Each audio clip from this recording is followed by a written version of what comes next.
All right, we're going again. All right, thank you, Matthew.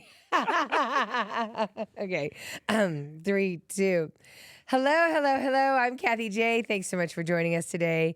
Close to 7 million people in America have Alzheimer's. My guest today has a personal experience with it, as well as she is a volunteer with the Alzheimer's Association. Please welcome Sylvia Waller. Yay. Thanks for being here today.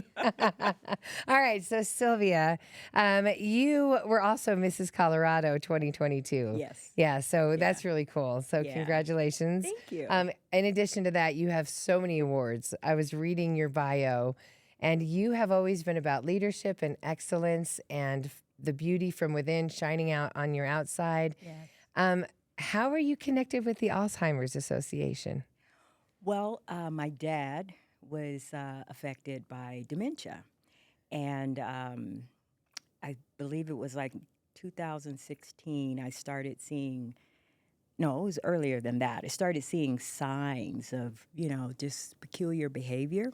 Okay, signs like I've misplaced my car keys, because a lot of us think, oh no, I know, I right. do that now. Oh And no, it's like, oh my That's God, right. I have Is that a sign? Alzheimer's. Right. No, it No. was more like, I'm a daddy's girl and I'm an only child. So my dad always had the answers, Mhm.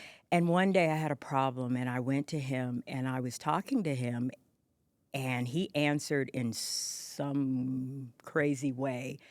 It didn't connect. It was like we were two ships in the night. Right. You were like, do you even know who I am or who you are? Like it was just out of the Yeah. blue, Just something that wouldn't have been suggested or said. Okay. exactly. And I know, part of it, going back, my mom passed away in 2005 and they were sweethearts. So he took that really hard. Yeah. And so when he started showing signs of dementia, it was just me and Dad. So we had each other. So I remember the day when I drove away and I was in tears because I literally said, the dad I once knew no longer exists. Off of that one interaction. No, that was like the last. That was Okay. like, okay, something is wrong. Because All right. there were other times things, where okay. He was calling you about he was something, or- driving erratic, or he would call me and say he's seeing things, and Okay. he would get his dreams and reality mixed up. Like, So it's not just about being forgetful. no, it's actually when your memory starts to fade and affects your daily life. So, excuse me. So things like paying bills. Right.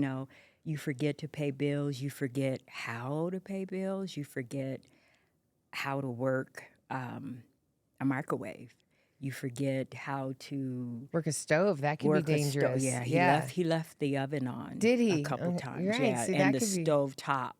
So my husband and I decided, well, eventually we're going to have to bring him over to live with us. Right. So we purchased a ranch home in preparation. But my dad was an interesting character, but he was determined to stay in his home. He even told me he wanted to get that little elevator thing on his stairs. To take him up the Take him up the stairs. So yeah, he's like, I'm doing that. I'm not leaving my home. So, for me it was tough. And I remember during the thick and the thick of it, I didn't know about the Alzheimer's Association. So it was just me and God.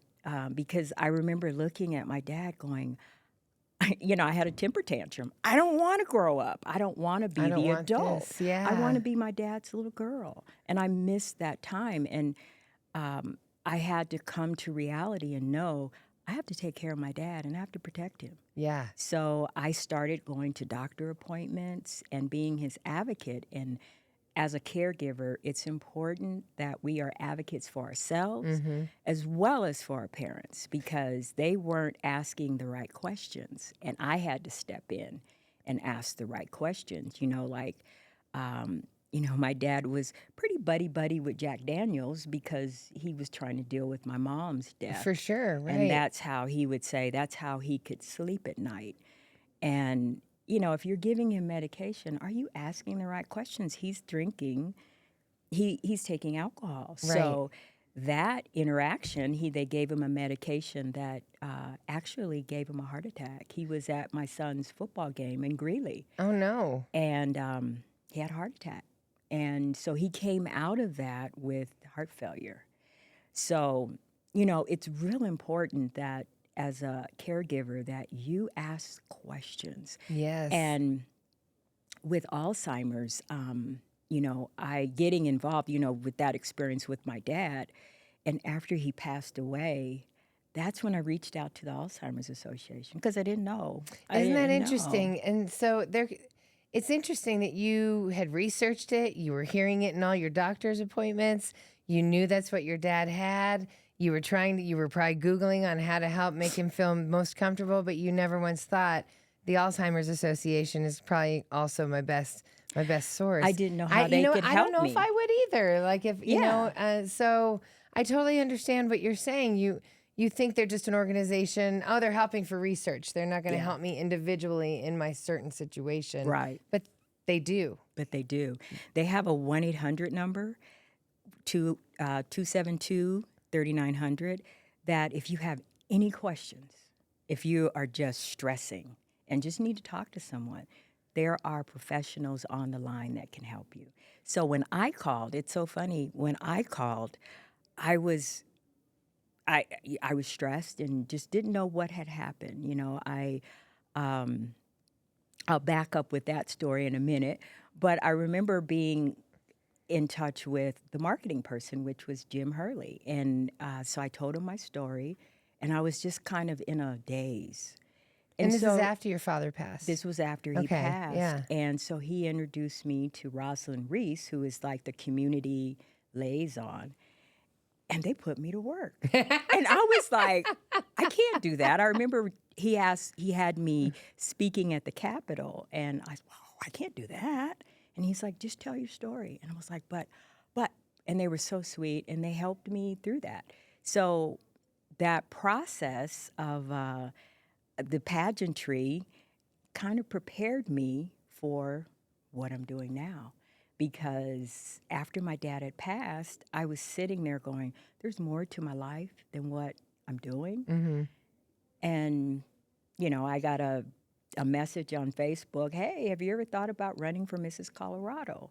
And I thought, well, no, I haven't, And so I entered, and the rest is history, just going through that whole process, trying to figure out, who am I? Mm-hmm. What is my purpose?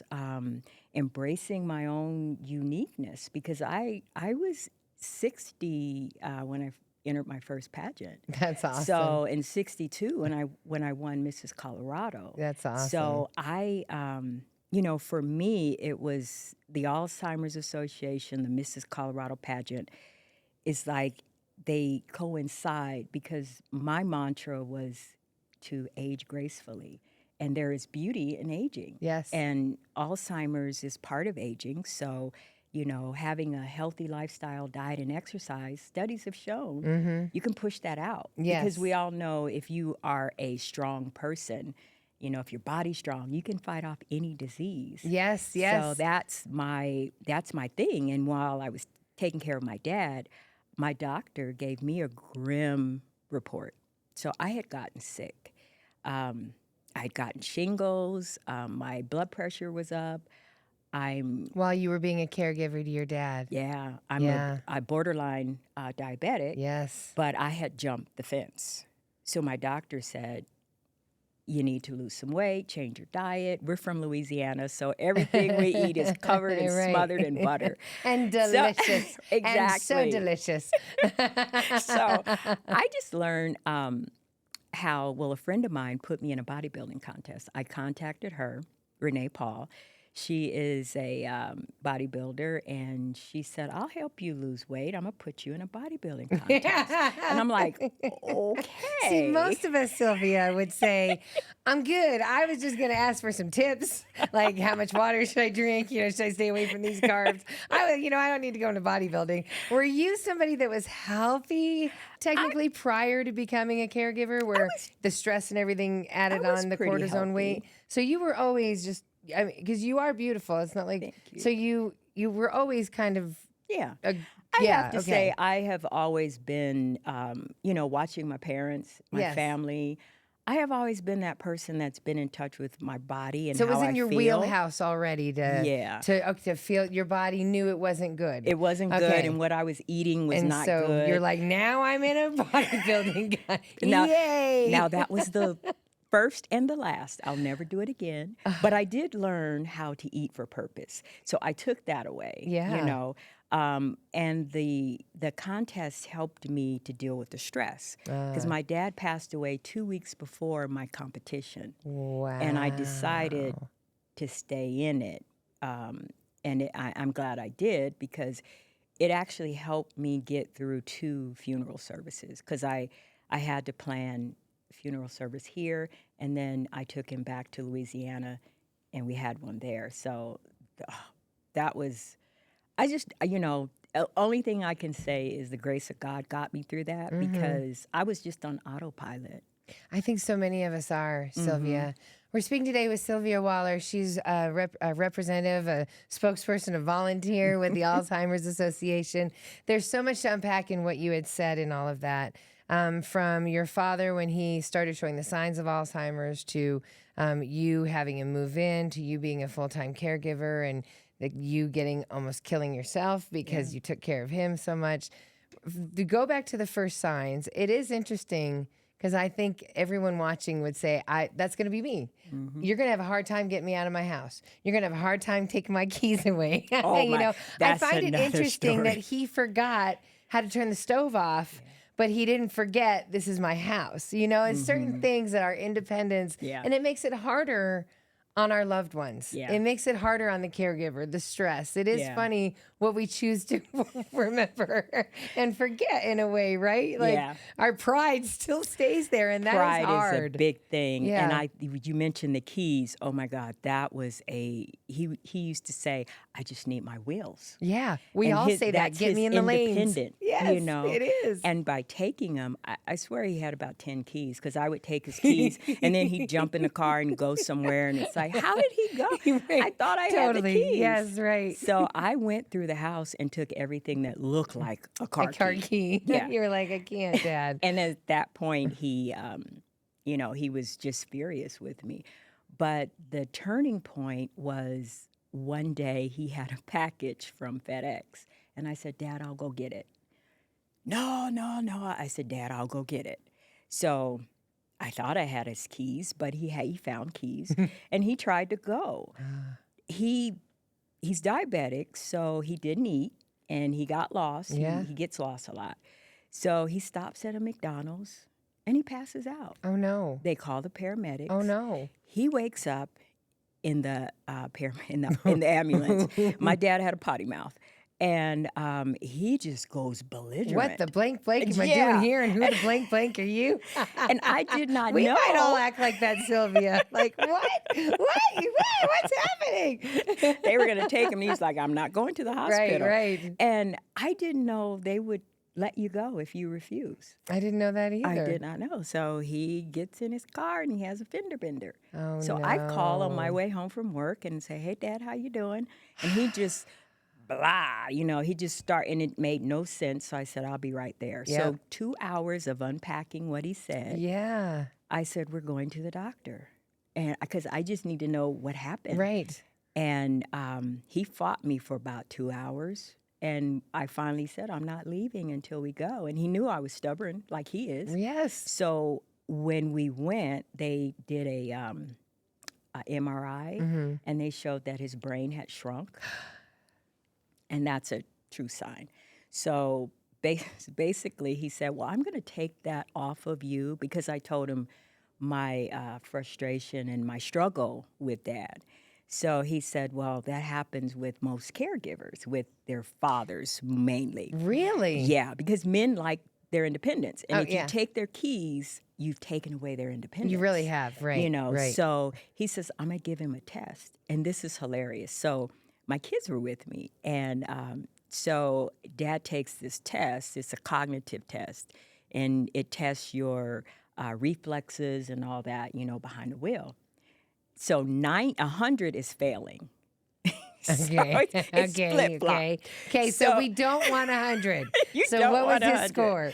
92. Oh no. So Oh he no. tells the kids, he tells the boys, I "Oh, cheated. I aced it." I aced it.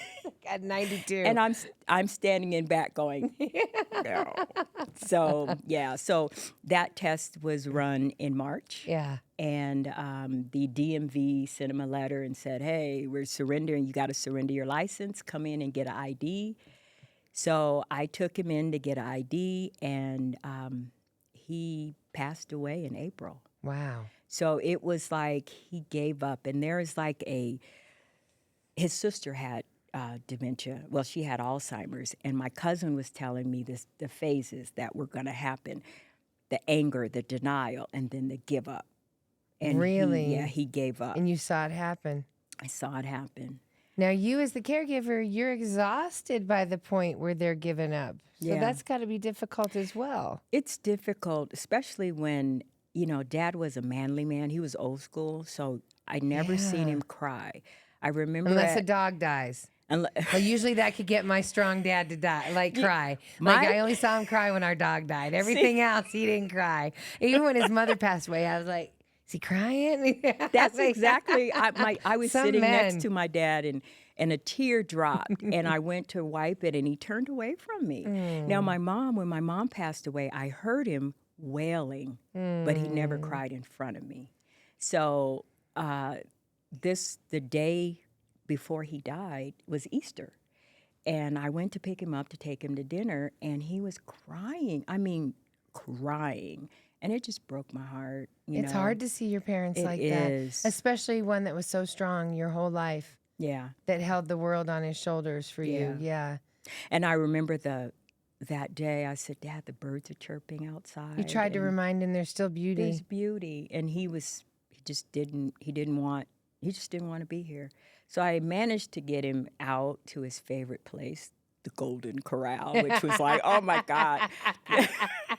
Does that ice cream keep coming? Does it keep coming? Yeah, I mean, that was his place. Yeah. So that's where we went, and he was not himself. He just was something different about him. Even my son, who drove down to have dinner with us, he said, "Papa doesn't look good." And he said, "I don't think he'll make it through the year." Wow. And I said, I agree with you. He's given up. But we had no idea he would die the next day. Was he living with you at the time? No. He'd moved on to another. He was still in his home. He fought you the whole He time. fought me That's the why you gave the look when you said we bought a ranch. We had plans. We had the plans. Sylvia. Oh my goodness. But he was like, "I'm not moving. I'm not moving out of my house." Like you said, you're in traffic. You're worrying at night because he's alone in the house. There is so much stress that goes on in your body, and I don't think caregivers understand how hard it is. And my grandmother had to take care of my grandfather who passed away of Alzheimer's. And I remember one time I felt so bad because she was a nurse. So she's going to take care of her husband. She loves him to death. And one time he told the other nurse that was helping her, "Could you tell that fat lady to leave? I don't know who she is, but get the fat one out of here." And my grandma was like, "But it's me, Jim. I'm your wife." Oh, no. They say mean things. They do. And how do. do you deal with that? Like, if you could talk to the people out there right now that are going through it, because it's these people that loved you and now they're treating you like a stranger that is just horrible. They did say, you deal with it? whatever comes to mind. Yes, okay. I learned how to just go. I would say to my dad, "I'm just trying to keep you safe." That was my favorite line. I'm just trying to keep you safe. I'm just trying to keep you safe. Because he would say things like, "You're not the boss of me." And I was like, oh my God, my kids say that. Or he would say something like, when I cut my hair, I cut my hair when I went through menopause. It was like, "Get it off my face." Yes.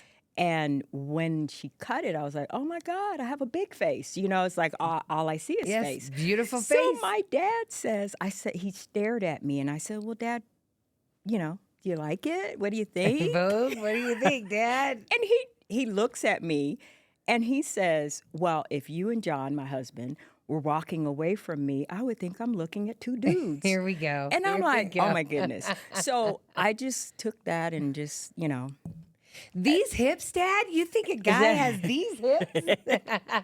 You have to just, you're right, because roll it with can it. destroy you. Yeah.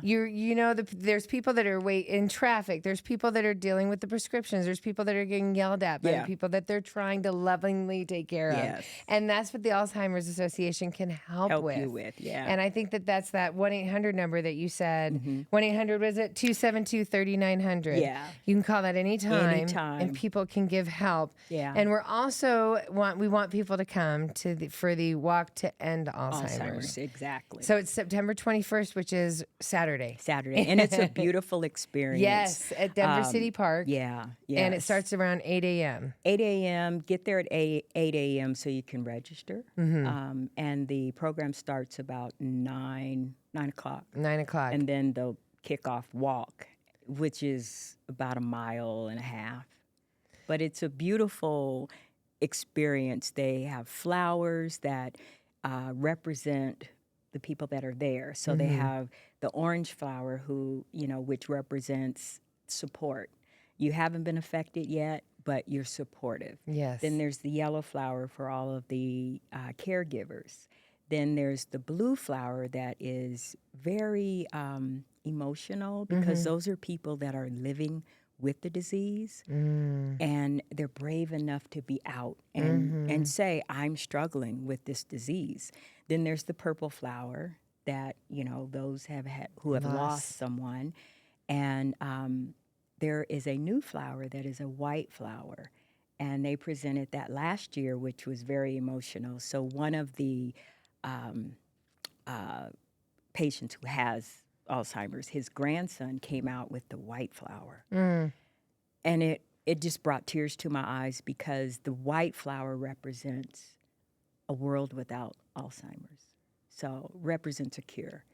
So, I just pray that in my lifetime, we will see that, I pray in my lifetime as well. I think everyone has a fear that could be in their future. Exactly. You said, now, do you worry that this is a genetic issue for you? Well, I do worry, because statistics show that, African Americans are twice as likely to have it and not be diagnosed. Wow.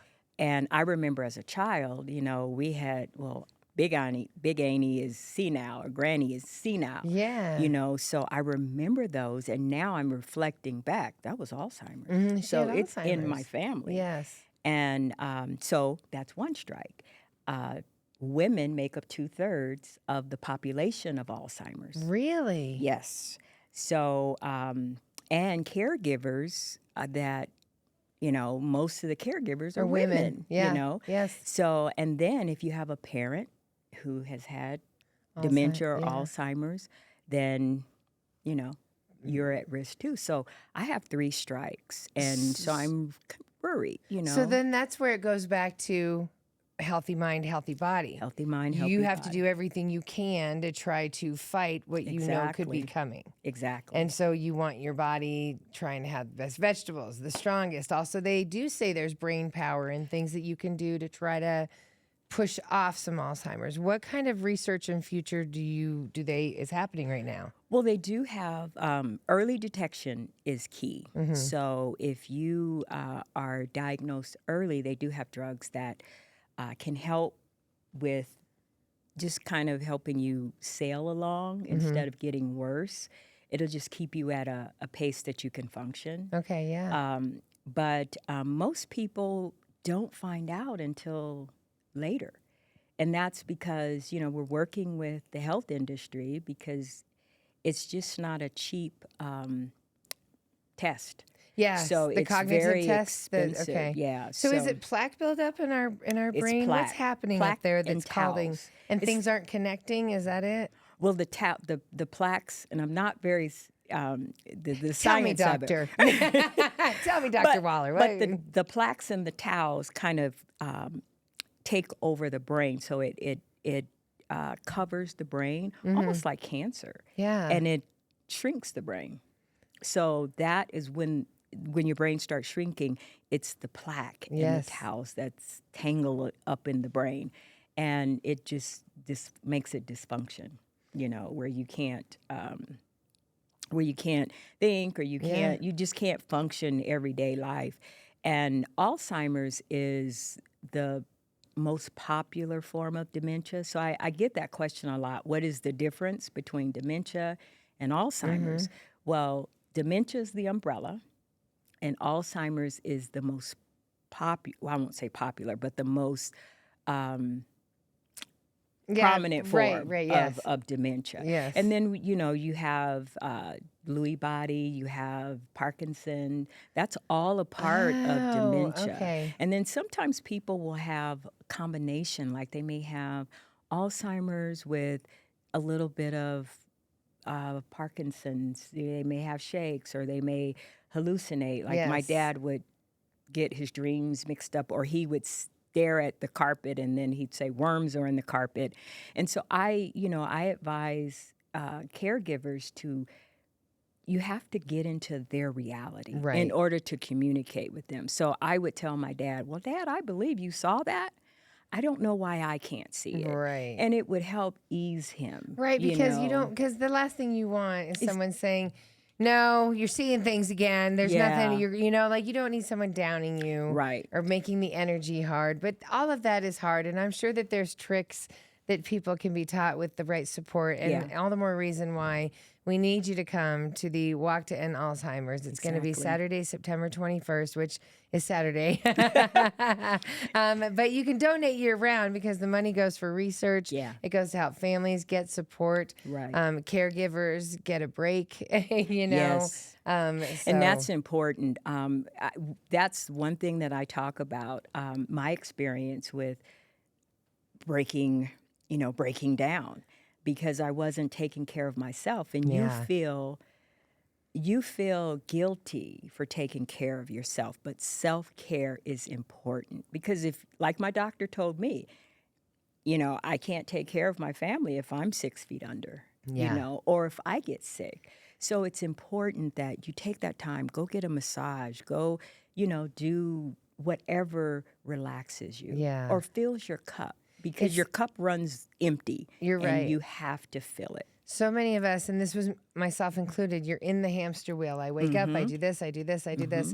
And so many people, we think that means we were working our bodies all day, so I don't need to work out. Yeah. Oh, but you do. And you do need to work out. And so I had heart failure a couple years ago, and it was the similar situation. You're just working, and you don't realize I won't be here for the kids if I don't take care of myself. So I had to pencil in time to do the walking, pencil in time to do the the meal prep. You have to take care of yourself first and foremost, but it's the hardest thing for people to learn. Yeah, because we know how to take care of everybody else. Especially women. Right, especially women. I can take care of somebody all day, but even get them the right green smoothie. Yeah. But you think I'll put anything healthy in my body when I should? It's funny. Yeah. So Sylvia Waller, before I let you go, thank you so much for being here today. Thank you. So you still do things with the Colorado Pageantry as well? Do you still do things with them? I still, I'm there to, I don't coach a lot,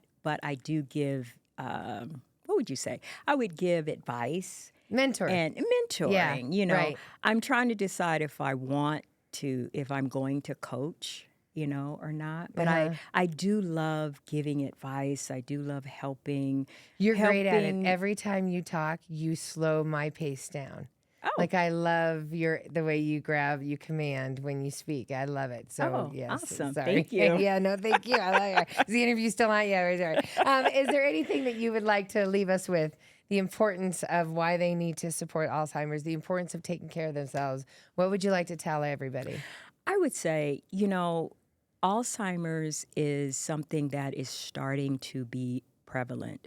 I know when my dad first started showing signs, it wasn't very, people didn't know about it.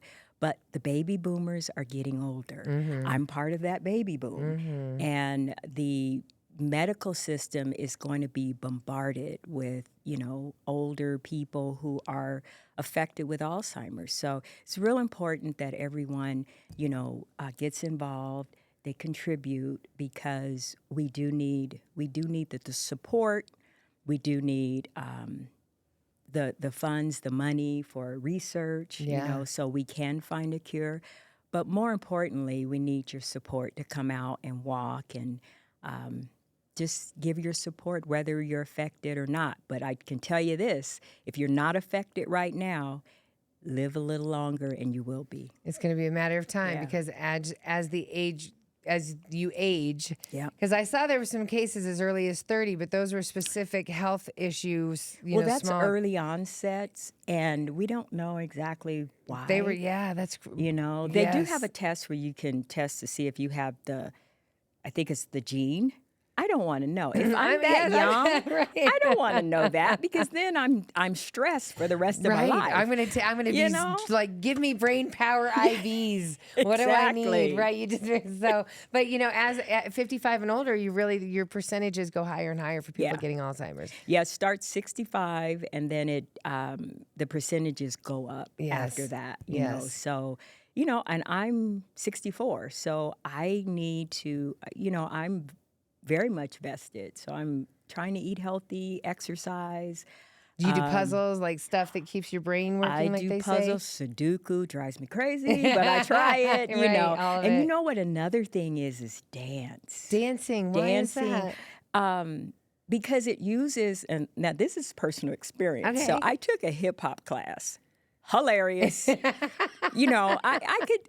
grew up in the 70s, so Okay, yeah, right. I could groove. Right. Yes. Right. But the new hip hop stuff, a lot of that stuff, Right. my body was like, no, we're not doing that. So Your soul trained body was not. It was not.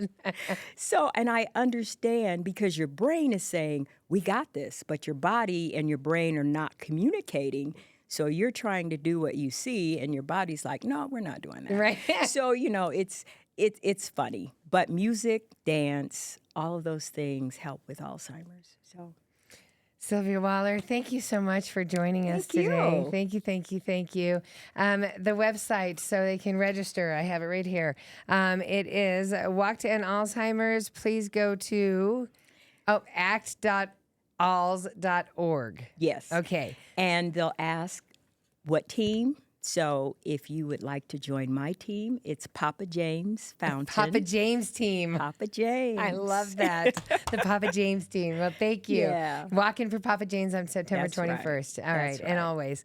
Hey, everybody, have a great day. Remember, having a good day is within your control. You got to do the right things to make it happen. Have a good Right. one. We'll see you at the walk. Bye. Thank you, Sylvia. Thank you.